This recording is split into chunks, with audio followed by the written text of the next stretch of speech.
Hey there! Welcome everybody to Pastor's Perspective, sponsored by Calvary Chapel, Costa Mesa. My name is Brian Perez. So thankful to be on the program with you today, and so thankful to have Pastor Brian Broderson from Calvary Chapel, Costa Mesa in the studio to answer your questions for the next hour or so. Give us a call at 888-564-6173. And also answering your questions on the Bobby Cam, Bobby Conway, the 1 Minute Apologist guy on YouTube, also the pastor of Image Church in Charlotte, North Carolina. It is a Tony Clark-less edition of Tony Clark Tuesday on Pastor's Perspective, by the way. He won't be joining us, but he might be listening on the app or something. I don't know. Welcome, everybody. Good to be with you. Yeah. It's great to be here. We will miss our good friend Tony. There will be no sparring between Tony and Bobby today. Just be Bobby and I. We'll get along. And that's right. Just wanted to compliment Bobby on his new look. Looks like he's got a little bit of a beard thing going, and a nice blazer. You really look good for the YouTube audience today. Well, thank you, bud. You got to tell Lance that I put the coat on for him. He'll be happy. Right. Yes. He loves to see that coat or that collared shirt. Man, I've been noticing just such great photos of Image Church. It just looks like you guys are off to such a great start. Is it as good as it looks, or are you just doctoring up those pictures? What's going on? He's using other churches' pictures. That's what it is. Yeah, that's right. We've been using Tony Clark's church and just throwing pictures up from there. No, I mean, I think that we have a really healthy community. I think that it's been fun. We're enjoying ourselves. I feel burdened by, apathy in the church at large. Mm-hmm. The time that we're meeting at is a challenge. People out here don't like evening services. So in California, people love like the Saturday night services and stuff. It's not the case here. Yeah, so but that's our it's option. it's not even the case as much here as it used to be. It used to be Really? more. Yeah, I really think in evening services where at one time, I mean, unless you've got an event or you've got some popular figure or something like that, there aren't. Yeah. I don't know of a whole lot of churches that are packing things out to just do a Bible study on midweek, like it used to be the case, Yeah. So it's kind of a cultural change across the board. Yeah, I think it'll feel good. I bet, we would increase 30, 40% in our numbers if we could just get a morning slot. It's so difficult out here to find space. Yeah. But it's okay. I mean, we really do enjoy our community and that's what's nice. You want to be externally focused and keep thinking about reaching people. At the same token, you can have massive sized church and it could just be so unhealthy. And so I'm thankful for health. Yeah. Yes, absolutely. Yeah. Yep, that's great. How you doing? I'm doing good. Been in some good meetings all day and just, a lot of good things happening. We are just about finalizing all of our Marietta Hot Springs, transition, and we're heading with our Bible college up the mountain here in Southern California, up in the San Bernardino Mountains to Twin Peaks, to our conference center that we've had for many, many decades now, up in Twin Peaks. So, yeah, there's a lot of things going on. I mean, a ton of things. Yeah. So we're all kind of just, spinning a bunch of plates and just trying to figure out, okay, how do we stay above water with this? I'm in my last semester of school, which is simultaneously torturous and glorious. And so it's like they saved the hardest class for the last. It's like, wait, I thought it was supposed to get easier the further we went. I've got 2 textbooks that are 600 pages each, and they each have workbooks that go with them. So I'm just like, what? Oh boy, what is this?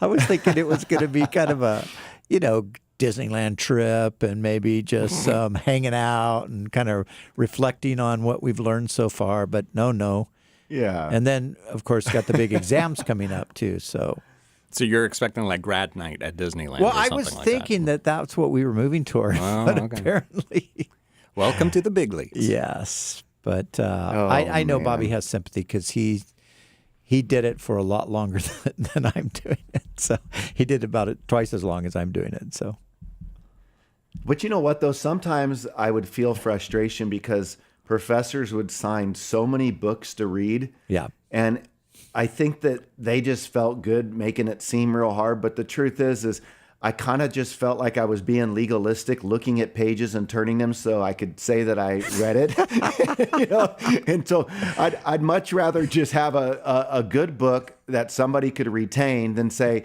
here's 6 books that you got to read this semester, which Yeah. is completely unrealistic if you got 5 or 6 classes. Yeah. And yeah, totally. And yeah, but this, these books have, this class has 15 quizzes.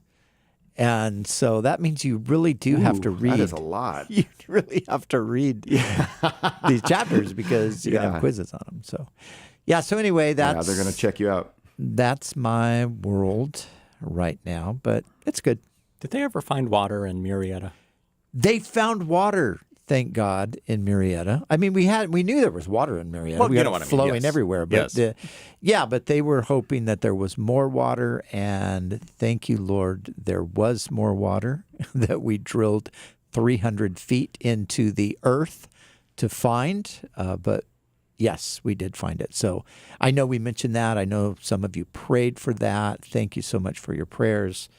And so, yeah, that's part of everything kind of wrapping up. I'm just glad I'm not a false prophet. I mean, that's a Yes, yes, good me thing too. yeah. Yeah.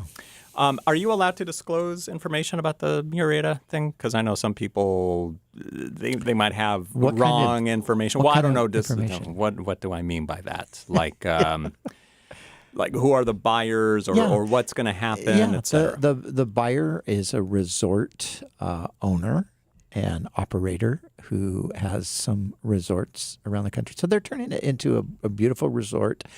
The city of Murrieta is doing backflips. This is like the greatest thing that ever happened as far as they're concerned.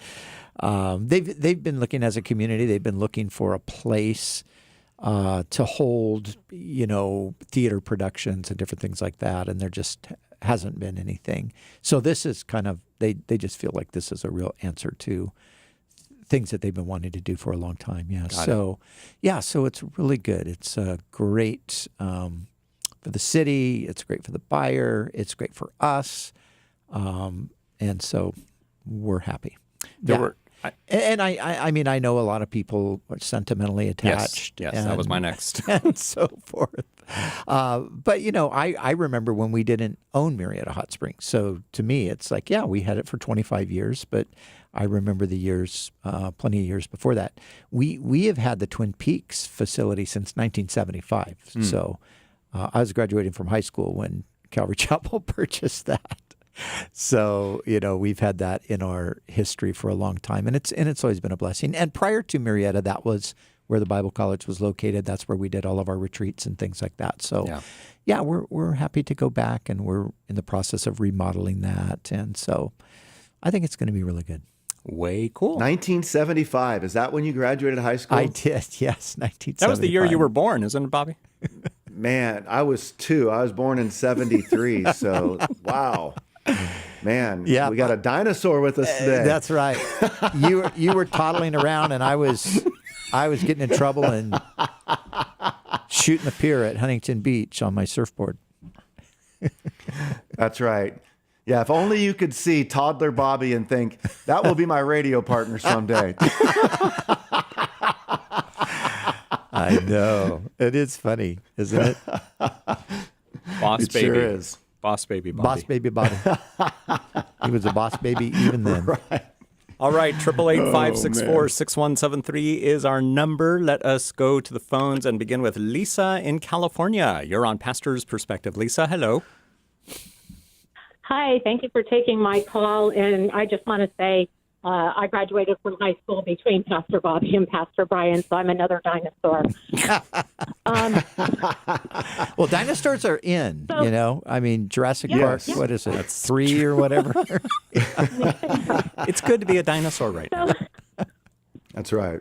And also, speaking of Bible college, I actually graduated online from Bible college in 2006 and then did Calvary Chapel Bible University in 2012. Oh, good for So I you. guess I should know the. Thank you. I guess I should know the answer to this, but I'd just like to hear it currently. So back when I was in Bible college, we were cautioned against looking into astrology or the stars or anything along that nature because it was considered occultic. But I've noticed in speaking with other prayer warriors that there's this sudden surge in people pinpointing the date of the rapture and the tribulation and the Lord's second coming based on all these different blood moons and eclipses and things that have happened. And I just wanted to know whether, as a Christian that's scripturally based, I should even be looking at things of that nature. Brian? Well, first of all, I would say that I think you're maybe confusing astrology with astronomy a little bit. You know, astrology is kind of trying to predict your future or your fortunes and things based upon the alignment of the stars or based upon your sign, you know, in the zodiac and so forth. So that's astrology. Astronomy is just understanding and studying the heavens and the various bodies in the heavens and things like that. And so, you know, the Bible, of course, speaks of signs in the heavens, and the earth shall be turned, or the moon shall be turned to blood, and so forth before the great and awesome day of the Lord. But having said all of that, there's nothing in the Bible that speaks of a blood moon per se, nor are we told to look for a blood moon, that it would have any relevance to the coming again of Jesus. And I think anytime you start suggesting that we're going to figure out the day or the month or even the year that the Lord's going to return, you're just wasting your time, and inevitably you will be proven to have been wrong. And I think it can be a colossal waste of energy. So I don't do it. I don't recommend people do it. I think staying up with, you know, current trends and things in the world that are looking like some of the things that we see in Bible prophecy. We know the Bible prophesies that there will be ultimately a one world government, there will be a one world leader, and there will be a one world religion for that matter. There will be a one world economy and those kinds of things. So, I mean, those are interesting, but I think if you spend all of your time and energy on them, again, I think it's a distraction. I think you're going to be frustrated at a certain point because, well, wait, I thought all these things were coming down, but they didn't come down. We've already lived through this. We lived through this in the 80s. Generations of Christians have lived through it at different times in history. And so I think it's just another one of those seasons where we know, Jesus said it this way, and I think this is such good counsel from the Lord, that his own apostles asked him this question. After he had risen from the dead and prior to his ascension, they said, Lord, will you at this time restore the kingdom to Israel? And basically, are you setting up the kingdom now? And Jesus said this. He said, it's not for you to know times and seasons that the Father has put in his own authority, but you shall receive power when the Holy Spirit comes upon you, and you shall be witnesses to me in Jerusalem and in all Judea and Samaria and to the ends of the earth. So Jesus essentially told them, look, the end of the world is not your business. You're not going to figure it out. You're not going to make it happen. This is your job. Your job is to get the gospel to the end of the world, and I'm going to empower you to do it. So I think that's still the mandate for the time we're living in. So that's what I want to focus on doing. What do you think, Lisa? Oh, thank you, Pastor Brian. That's what I was hoping I would hear. With the things happening in Ukraine and all the different events, geological events, we see it coming. We become more anxious. The Lord says to always be ready, so you're not found without your oil. Right. But I just wanted to hear it for comfort.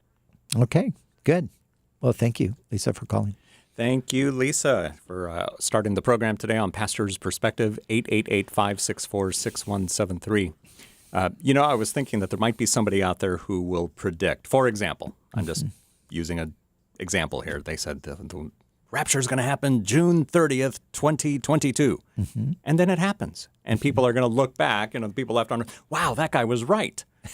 But was it just coincidence? I don't know. I'm just thinking out loud. Well, it's not going to happen, so you don't have to worry about it. So there. This is beyond hypothetical. This is me, hypothetical and impossible simultaneously. Yes. Bobby, you are presently teaching the book of Revelation. That's so right. What do you think about my advice to Lisa? Yeah, I think your advice is great. For me, the date setting, the sensationalism, obviously the whole Left Behind series created some sensationalism, and you would be a great example of somebody who is still a pre-mill person that believes in a pre-trib rapture, and yet you're saying, hey, let's not be sensationalists. And so I would say that even as I find myself going, I don't really see myself fitting into a pre-trib kind of a camp right now. Outside of that, I've said at different times, I think by and large, we would interpret the book of Revelation very similar. I would say that what I appreciate is we would totally align on the side of let's not be sensationalists, but let's not go to the opposite extreme and check out on the fact that he's coming again as well, because I think that's the danger. And I think it's good the way you're leading people that are maybe part of a pre-trib camp, because if they have been heavily influenced by maybe the Left Behind series and reading the newspaper in one hand, it's important for people to know that there are people that are pre-trib people that don't fall in line with a version of constantly looking at the newspaper and making, guesstimates about what's going to happen. They're a lot more cautious, and I think you would fit in that camp, and I certainly appreciate that.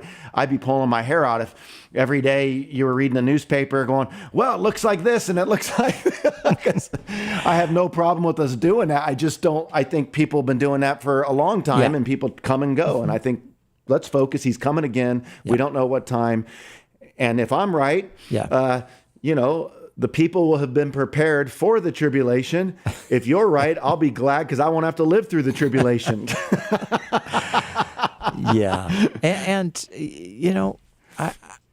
I mean, like you're saying, I of course believe in the rapture. I believe in a pre-trib rapture. I believe that there is a tribulation period coming. But I just think, when we start looking at Ukraine, for example, I was just in a meeting with, I just watched a video 20 minutes ago of a person that we know who is a military chaplain in the Ukraine, who in the last 30 days has lost 22 close friends in the war. Wow. And, basically she was sharing a list of prayer requests. And so my point here in even bringing that up is the Ukraine is in the midst of a war, as we know. Russia is the aggressor. These things have happened over and over and over again in history. And I just don't know why we have to, at this moment, rush to the conclusion that this is somehow part of an end times scenario. I think it's more a scenario that is just a repeat of history. And so I think we just have to be careful, because then we can become very callous to the actual realities on the ground and the suffering of the people. We see this as a grand, wonderful fulfillment of prophecy.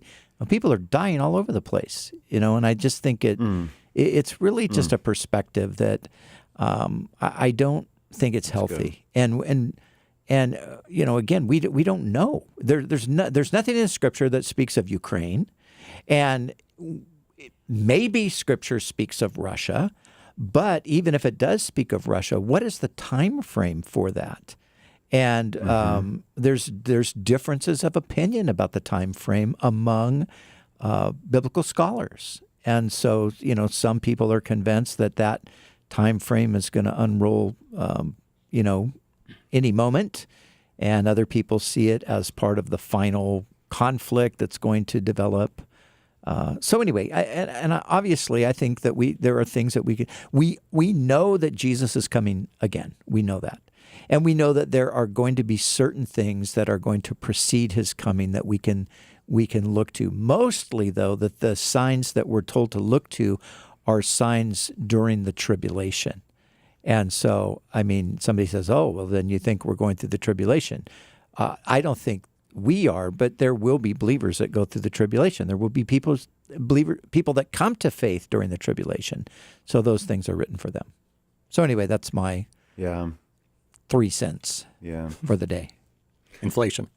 Well, I think one of the things that in complete alignment with that, the one piece that really motivated me to teach through the book of Revelation, well, there was a couple things that I kind of felt like maybe I was one of these guys that got a little skewed by the sensationalism, and then I would read Revelation, and it did seem so bizarre.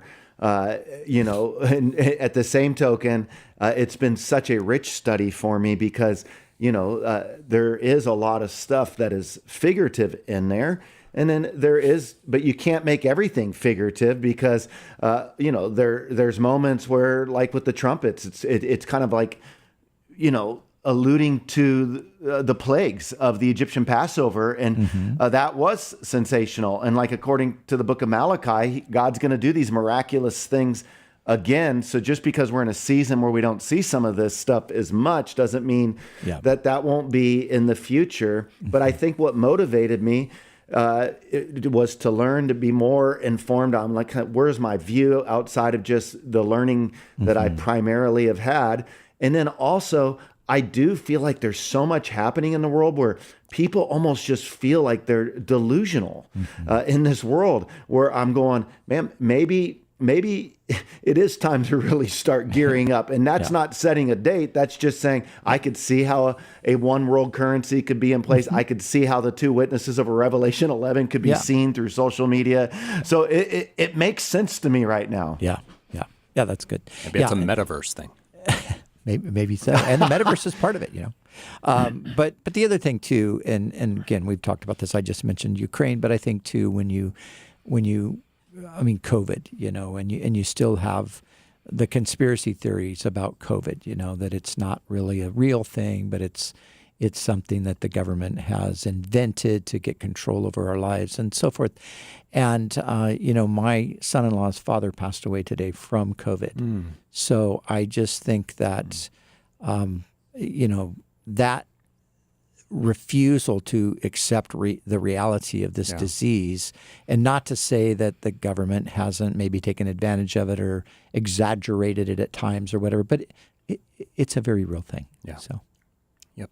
Yeah. Hey, one thing, guys, I read an article on kind of this virtual church taking place in the meta world, and it was just interesting. And I'd be curious, Brian, to hear what your thoughts are, because I read it, and this person was describing showing up at 3 different churches in virtual reality church. He developed an avatar, and when he showed up at the church staff had created different avatars. So there was an avatar greeter, there was avatars, when he walked into the worship experience. And, I found myself going, I get how important it is for us to not miss maybe some of the opportunities that we can have for the gospel as it relates to social media. I also have a deep burden that many people are just checking out on incarnational community. And so, I was just thinking, like, Jesus, I'm glad Jesus didn't die a virtual death for us. And I hope we don't, as a result, start to live virtual lives for him through our avatars. Yeah. Yeah, absolutely. And I mean, I think it's, part of it could be, Bobby, that our understanding of church is fairly one-dimensional. So we think of it in terms of, well, it's a sermon. It's, I'm gonna listen to something. Good point. And if that's your view of church, then online, this kind of a thing, it could work for you. But there's more to church than that. And there's more to church to that because there's more to Christian growth than just listening to sermons. You actually can only grow by applying what you know and learn among people. You have to be among people. I was reading a book today by a friend of mine, and he was talking about the living stones. We are as living stones built up into a holy temple to the Lord. And he was using the illustration of the stones that remain in Jerusalem today in the Western Wall. These stones that were chiseled so finely and precisely that they could place these stones upon one another, and for 2,000 years they haven't budged, and you can't fit a knife blade through them. And Wow. But then talking about how when you would set one stone upon the other, if there were still rough edges, the stones would themselves coming together grind off those rough edges. And I thought that's such a good picture of Exactly. what's happening with Christians when we come together. God uses other people to grind us form down. you, to grind you. Yes, he does. And sometimes it's pleasant. Other people that I'm with them and I feel so good afterwards and I'm so blessed. I'm so built up. And sometimes it's unpleasant experiences and I feel so There's some grounded. people that you would rather go, maybe I'll go home and have virtual church instead of seeing these folks. Yeah. You feel I am just so ground down. I'm so beaten up. But actually, I'm gonna fit better into the temple now that some of this grinding is taking place. So. That's so good. Yeah, and just as you know, I mean, think of Acts 2:42, right? They continued in the apostles' doctrine, the teaching, the preaching, and in fellowship, which is the community aspect, and in breaking of bread, the worship, the body of Christ, and in prayer. You can't do that truly if you're doing it on a screen. That's exactly right. Bobby kind of looks like a avatar, don't you think? I was thinking the same thing. I was thinking the exact same thing. You should see his little emoji guy. His what are those things called? We make these. They're not emojis, yeah. but they kind of look like. Yeah. Aren't those avatars? Is that an yours, avatar? yours looks like you. Yours totally looks like you. Well, you're not. Yours isn't looking bad either. Send yours right now. Let's do a comparison. Whose looks more like who? We'll send it to Brian. All right, let's see He it. can be the judge. I can be the judge. We can put it All on right, social let me media find too, mine. and then we can all look at them. All right. So who was that? Lisa, thank you so much for your phone call today on Pastor's Perspective. And Lisa did mention astrology instead of astronomy. So really quick, before we go to the break, what should Christians do about astrology? Is it something that we should follow, participate in, etc.? Bobby, what say you before the break? As far as astrology, I would say, it's pretty useless for us. I don't think it's something that we're to partake in. Even the Bible, it strongly condemns those who look to, the celestial stars and stuff like that for guidance.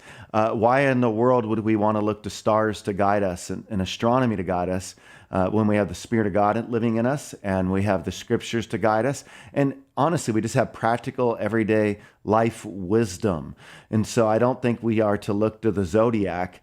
I think one can look at it from a standpoint of just understanding how other people think about this. And I'm not saying that there won't be moments you go, I can see some relationship here. But there is no star communicating to us. Stars are not, they're not personal beings that can communicate any kind of thing to us. What about fortune cookies? Is it okay to read the little fortunes and take Yes, those? That's different. absolutely. Okay. Find guidance at Chinese food restaurants for sure. All right, we got to take a break here on Pastor's Perspective. More of your phone calls coming up at 888-564-6173, 888-564-6173. If you're on hold right now, great. We'll try to get to you when we come back on Pastor's Perspective, 888-564-6173.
We are back on Pastor's Perspective. 888-564-6173 is the number. My name is Brian Perez, and I'm here looking at the avatars that were just sent to me. Pastor Brian Broderson's and Dr. Bobby Conway's.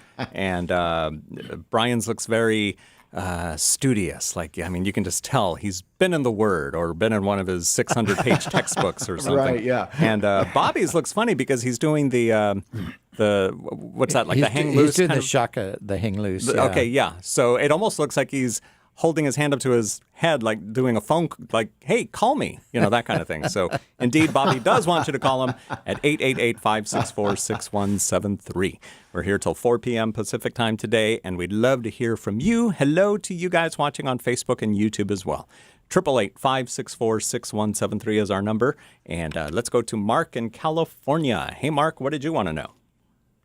Hello, all my favorite gentlemen. Happy Taco Tuesday. Yes, but it's not a Tony Clark Tuesday today. No, it's not a Tony Clark Tuesday. That's because Tony is in training for the big battle royale that's happening in 3 weeks between him and Bobby. I think that's what's going on today. So FYI, I'm class of '89. I'm kind of old too. So you're what now? Class of '89. I'm kind of old as well. Oh, class of '89. Class of '89. Okay, we thought you were saying you were '89. Yeah, you definitely were going to win the old person award. So what's up? So this question was posed to me by my son, and he wanted to know. Satan knows the Bible, front to back, knows everything. So why does he keep trying when he knows how it's going to end? Bobby, what would you say to Mark's son? Well, let's consider if he does believe that the Bible is speaking accurately about his eternal destination, then to just give up, who knows? Maybe he would think, I'll get thrown in the lake of fire early, and it's already challenging, so why get thrown in the lake of fire early? Keep in mind, I'm just speculating here, right? If he doesn't believe that, God's ultimately going to win. See, I mean, Satan's a great deceiver. He can know the Bible and twist the Bible. Who knows? Maybe he's deceived himself into thinking that there's a chance that he can win this battle. Or you could say, well, he knows the plan. He obviously knows God's going to have it out for him in the end. And he's just knows that he's operating according to God's sovereignty, like in the book of Job, where he goes into God's presence and God permits him to do different things. So which of those three options, I don't think if he opted for option A, that he could get thrown into the lake of fire early, because a number of things have to take place before he could get thrown in there. Option B, to think that he has an opportunity to usurp God's plan, could be on the table. But option C, perhaps given the fact that he goes into God's presence, gets permission for certain things, has a long history of understanding that what God says comes to pass. Maybe he just knows he blew it, and he is just going to show his utter hatred and fury against God in the meantime and do all he can to wreak havoc, even though he knows what his future outcome will be. Any thoughts from you, Brian? No, I cannot even begin to improve on that most excellent answer by my colleague, Dr. Bobby Conway. Yes, thank you very much, Dr. Bobby. Good stuff. Mark, thank you for bet. calling us with your question today on Pastor's Perspective. Hope that helps out your son. We're just full of compliments for each other today, aren't we? It's a day of edifying one another. And Brian, you're amazing too. Your hair thanks. just looks I was awesome. starting to feel left out. That's right. Yeah, I just realized Yes. we haven't No, I been wasn't. giving Your you T-shirt enough. under your collar. No. Haven't been giving you enough affirmation. Oh, well, thank you. Can always use that. To Texas we go. Here is Chad. Welcome to Pastor's Perspective. Chad? Yes. How's it going, guys? Great. How are you doing? Pretty good. I got a quick question for you. My daughter is out of school for the summer, and she has gotten a job working at a restaurant on the weekends, where most of the time on a Saturday or even on a Sunday, she will be scheduled to stay till close. My question is when it comes to Sunday morning and going to church, I noticed the last couple of weekends when she gets home and in the morning, she's just super exhausted. I try to get her to go to church, but she seems like she doesn't have the energy. But as a father, should I just say, hey, we need to go to church, or, what would your advice be? Because I don't want her to have a bad taste about church or even coming Sunday mornings. So what would y'all say? Are there any other options for her for sort of, gathering with people during the week to worship and, get in a Bible study? We used to have a Saturday service, but since COVID, a lot of our services have changed or not come back. Yeah. How do you feel her personal relationship with the Lord is currently? It's pretty good. We've always gone to church, and she's seen my faith, and we've always gone to church. So I don't think that she's going to be like, you know what, forget God, I want to work. That's not her personality at all. Yeah. Personally, I would not pressure her about it. I would just, leave the door open. Hey, honey, if you feel up to it in the morning, I'm going to church, love to go together, but not like, hey, get out of bed. You better get to church, or God's going to be mad at you, or you're going to fall away, or those are the very things that push kids in the direction that we don't want them to go. So, exactly. Yeah, I'd just say, just be gracious, trust. Pray for her. Just trust that she is, able to make good decisions at this stage in her life, and she can seek the Lord. I mean, there are those times where you just you're not able to do certain things. And I mean, if it was a life choice to say, I'm never going to go to church again on Sunday because I've got this job on Saturday, then that would be another story. But this is a brief period of time over the summer. Right. So I personally wouldn't press it. My kids, are all grown up and out of the house for quite a few years now. Bobby's a little closer to home with that. You got any different advice, Bob? No, that's what I would say too. I think it's a summer job. I mean, maybe, just encourage her if she needs to get some rest. That it's kids, they just need a lot of sleep. That's one thing I've noticed. When you're teenagers, their bodies are growing, their hormones are going through a lot. I don't think it's always laziness. I just think they're tired. And I think just showing that grace and, hopefully she'll feel energized and up for it. If not, maybe you come home and have lunch with her and sit down and just, practice discipleship and just pour into her what you learned. Encourage her to get into an evening thing. But at the end of the day, this is just a summer job. I wouldn't sweat it. Is she a waitress, Chad, or what kind of a... Yes. Yeah, so she is constantly on her feet serving people on a Saturday night. I mean, that must be crazy. Yeah, that's hard. That's hard work. Yeah. All right. Thanks for your phone call today. I have two daughters, and they're both just amazing gals. And I know there were times I look back, and especially my older daughter, I was hard on her. I might have said, "Get out of bed. What are you being lazy for?" And you got to go to church and all of that. And that the times that I did behave that way, I many years ago I had to apologize for that. But I look back now and I cringe at myself. It's like, what on earth was I thinking? And I mean, I look at them now, and they're both just amazing women who love the Lord, are serving God, and man, I am thankful that my stupidity didn't do more damage than it could have back in those days when I was Mr. Hard-Nosed about everything.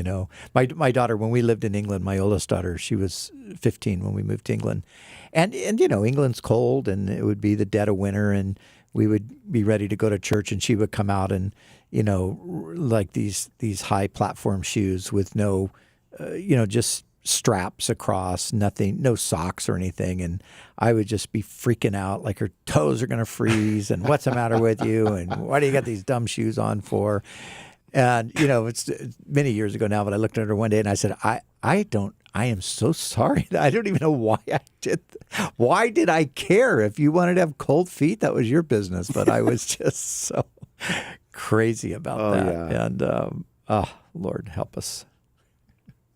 Help us I can to be relate more to gracious. a lot of that too. Yeah. Oh yes. I mean, I think about some of the things like my daughter, she'd love singing on this video game, and she would do this in a bonus room, and I'd come in and I'd say, "Now I want you to be really careful because you're sitting in here, and I don't want you to create your own little star world where you start just envisioning everybody, coming at you and thinking you're amazing." And I'm like, you know what? I mean, I used to pretend I was Axl Rose and hike my leg up on my bed when I was a kid and start singing "Appetite for Destruction" and or "Welcome to the Jungle" or whatever. So it's like, give her a break. They're just having fun. And yes. Yeah. So it's like these types of things. Like, another thing I would do a lot of times is I would spiritualize things, and I didn't realize it about myself, but even use shame when they wanted to do kid-like things. Because for me, we put away childish things. And so I wanted to read philosophy and apologetics. And I thought a good time hanging out with the kids when they're 4 and 5 is let's talk about Plato. And they wanted to play with Plato. And so I would, and then we would have these devotionals. We'd do family devos, and they would start laughing and stuff. And I would get so frustrated, like, no, you need to pay attention. We're learning about the doctrine of sanctification. And then I finally got so frustrated, I didn't lead them in a devotional for years because they were laughing. And if I could go back, I would just laugh with them. Yeah. But it was like, I was so worried that they weren't going to take God seriously. Yep. So, that zealot in us when we're young and parenting. God have mercy on the kids. Oh, please, Lord, have mercy. Right. I too have apologized.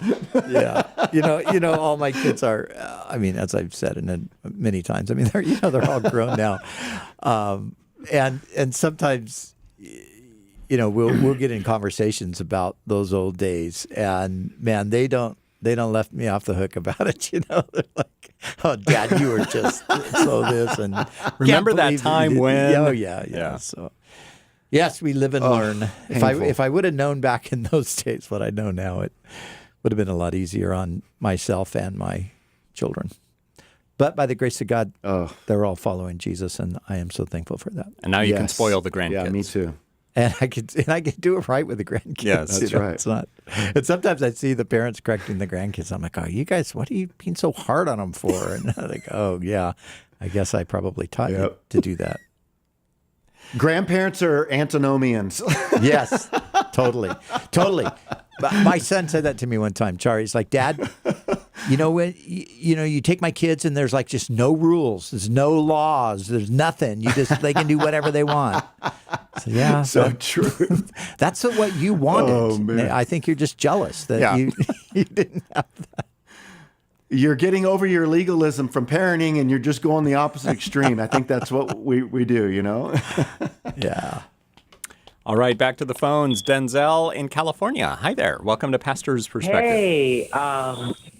Hey, my name is Denzel, and I'm calling about because somebody told me the rapture is not true and it's a myth, and I had an argument with that person, and I had to go in the Bible and read the Bible like 100 times, and so I just wanted to see if you guys have any questions about that, and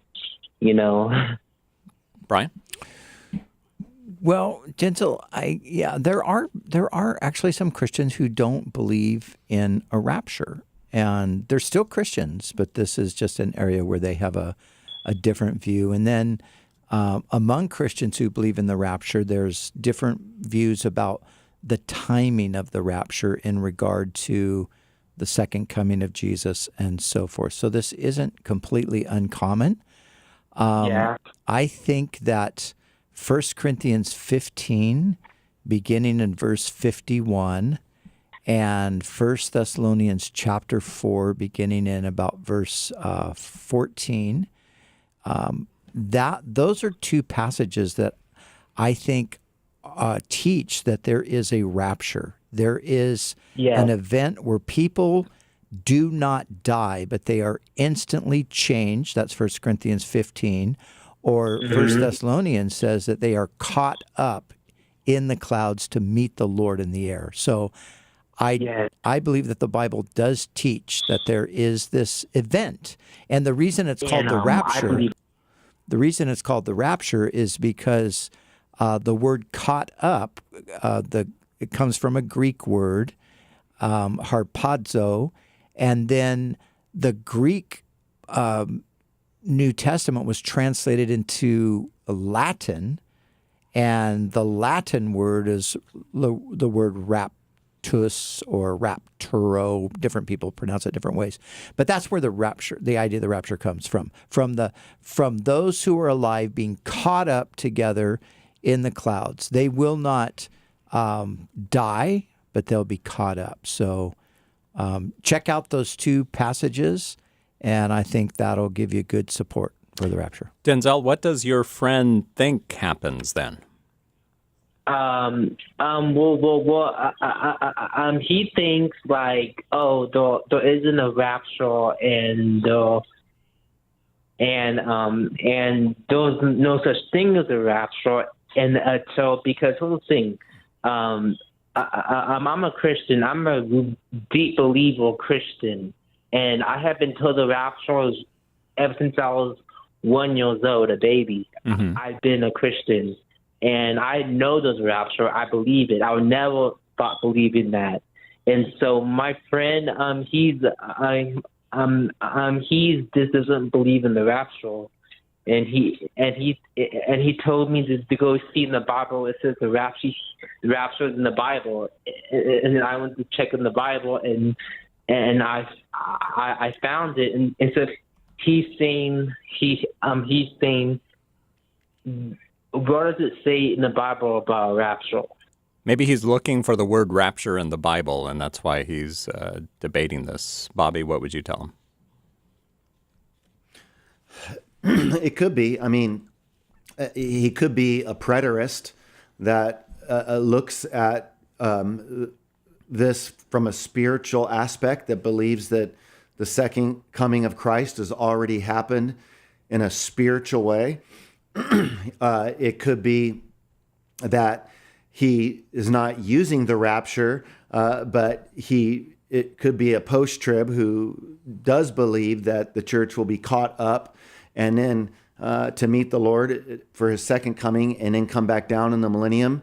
And so there's just lots of different angles that people can, take on this.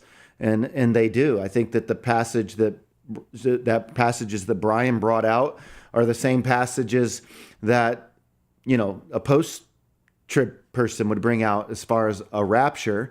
I think then we would have to discuss how we arrive at the timing aspect, whether it's a pre, a mid, a pre-wrath, a post, and those things. But I would say, try to get him to just define his terms. When he says he doesn't, believe in a rapture, is it because, he's not seeing that exact term? But then help him to see that caught up is in the Bible, as Brian said in 1 Thessalonians. And what does he believe happens there? What does it mean to be caught up? And maybe just ask him some questions about, what about 1 Corinthians 15:51? What does that mean? Mm-hmm. And just to let Denzel and anyone else know that's interested in the topic, at backtobasicsradio.com, Yes. we have a free ebook called Caught Up, and it is a look at the subject of the rapture. And you can just take that and download that for free, but I don't see it there. Where is it? Maybe it's on page 2. Page 2, there it is. There it is, Yes, Caught Up. Caught Up. Have you sent one of these to Bobby? I'm going to wait till he gets to the rapture passages, then I'm going to send it to him. Just before. I'm going to spring it on him. Just before. That's right. With 1 Corinthians 15, do you have people say that this is referring to kind of the resurrection, of believers, not the rapture? And how have you responded to that? The only problem, Paul, is Paul says we shall not all sleep, which means we shall not all die. So it can't be a resurrection if you're not dead, right? Yep, I think that's a big problem. Yeah, I do think that's a big problem. But I do think you can use that as a post-trib rapture passage as well as a pre-trib, because you could. No. Because in other words, in a post-trib, I was going to say, I'm going to pick up for Tony today. Bobby, you got to get your New King James out, my friend, and you're going to know that you're wrong. Well, but I agree. Explain that. Like a post-trib's not going to say that they're, right. You would be caught up in not sleeping, right? Yeah. So I agree. What would be wrong with that? Yeah, I don't think either one of those passages necessarily tell you the time frame in regard to the tribulation. Yeah. But I do think 2 Thessalonians, I think I actually have a little section in this little booklet on it. I think 2 Thessalonians can possibly be interpreted and in such a way as it actually gives us the best picture of the timing in relation to the tribulation. I think that it's, the passage that we commonly look at, the man of sin, the son of perdition, just the idea of apostasy. You know this, Bobby, the word that's translated there as falling away is the word that just simply means a departure. That's the meaning of the word, and the context depends on what determines what you're departing from. So a form of the word is used in Luke to speak of the fact that Anna did not depart from the temple. So it's clearly talking about just, leaving the temple. We have a religious and a negative religious connotation to it in the word apostasy, that the idea always means that you're falling away. But I kind of question that. And I think if you look at it, where Paul's saying to the Thessalonians, look, I talked to you about this before. Now let me remind you again This departure is going to come first, and then the man of sin will be revealed. So to me, that's like right down the line with a pre-tribulational rapture. Good stuff. Now to get your copy of Pastor Brian's e-book. Again, it's an e-book, not a physical book that you can hold in your hands. Go to backtobasicsradio.com, click store, and you'll probably see it on page 2 there. It's called Caught Up, and you can download it from there. And there's also a bunch of other physical books. If that's more your thing, you can get those there as well. All right, 888-564-6173 is our number. Here is Sophia in Canada. How are you, Sophia? Hi, not too bad. Hi, everybody. Hello. Hi. Hi. I have a question. Bear with me, it's a long one, but I try to make it fast. Okay, thank you for taking my call. You bet. Here goes. The Bible warns us to choose our friends wisely because bad friend corrupts. 1 Corinthians 15 and 33 say that because of bad people corrupts good character. But yet when Jesus was on earth, he befriended sinners. This is a fine line, but what is it? Could you differentiate between Corinthians 15 and 33 and Luke 19, 5 and 7? Brian, what do you say? Well, I think, when you look at Jesus, of course, loves everybody, and he does befriend sinners. But the goal, of course, is to bring them out of sin and to himself. So I think when we think about people, we don't just simply befriend them because we want to lead them to Jesus. I mean, that is, I think, ultimately what we would love to see happen. But I think we're going to be wise in that we're not going to associate with people in order to let them influence us away from Jesus. So if there's a person that potentially is going to do that, then I think that that's a relationship like you quoted from 1 Corinthians 15. Evil communications is the old translation, corrupt good morals, or associating with evil people can corrupt you. So you don't want to associate with the evil in the person. So I think that's the real issue there. Sophia, thanks for calling us today from Canada on Pastor's Perspective, and that's all the time we have on today's program. Sorry that we couldn't get to all of your phone calls. We need to do like a 7-hour show or something. I think that should be our goal, 7 hours a day. You know what? One time this year before it's over, why don't we do a 24-hour Let's do it. Pastor's Perspective. Yeah, let's do it. That'd be fun. Stay tuned. Might have to do a tag team. Yes. Yeah, we'll line it all up. Hey, that's good. I think that'd be fun. All right. Talk to you guys tomorrow. God bless you. Pastor's Perspective is sponsored by Calvary Chapel, Costa Mesa.